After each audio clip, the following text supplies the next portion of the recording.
जय श्री गणेश। आज मैं आपको आंवला नवमी की कहानी सुनाने जा रही हूँ। अगर आपको पसंद आए तो लाइक और सब्सक्राइब जरूर करें।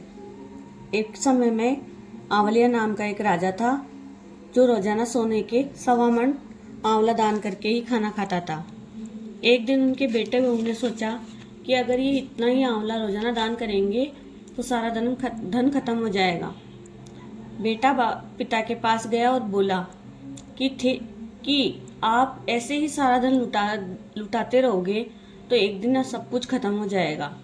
राजा रानी दुख के मारे जंगल में जाकर बैठ गए। उन दोनों को भूखे प्यासे रहते 7 दिन बीत गए। राजा आंवला दान नहीं कर सके और न ही दान किए बिना वो खाना खा सके।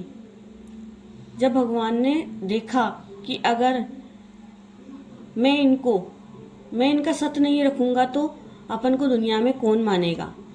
भगवान राजा के सपने में जाकर बोले कि तू उठ और देख, तेरे पहले जैसे ही राजपाट हो गया है। आंवला का गांच यानी कि पेड़ उग गया है। उठकर आंवला दान कर और जीन। राजा रानी उठकर देखे तो पहले से भी ज्यादा राजपाट और सोने का आंवला हो गया था। वे लोग फिर से रोजाना 1.25 आंवला दान करके खाना खाने लगे और खूब सुख भोगने लगे। उधर राजा के बेटे बहू को अन्न पानी का भी बेर पड़ गया। आपस में लोग बोलने लगे कि जंगल में एक आंवलिया राजा रहता है, तुम दोनों वहां चले जाओ, वो तुम्हारे सब दुख दूर कर देंगे। वो दोनों वहां चले गए तो रानी ने उनको ऊपर से ही देख लिया और अपने आदमियों को बोल दिया कि इन दोनों को काम पर रख लो, काम तो कम कराना और मजदूरी ज्यादा देना। एक दिन रानी अपनी बहू को बुलाकर बोली कि मेरा सिर नहला दे। बहू सिर नहलाने लगी तो बहू के आंख में से एक आंसू रानी की पीठ पर गिर गया। रानी पूछी कि तू रो क्यों रही है जैसी बात बता।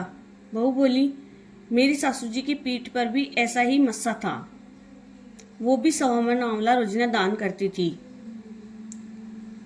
हम दोनों ने उनको आंवला दान करने से मना कर दिया था और वो घर से निकल गए। जब सासू बोली कि हम ही तेरे सास ससुर हैं, तुमने तो हमें निकाल दिया था लेकिन भगवान ने हमारा सत रखा। हे भगवान, जैसा राजा रानी को सत में रखा ऐसा सबको रखना। कहता न सुनता न हुकारा भरता न हमारे सारे परिवार को रखना।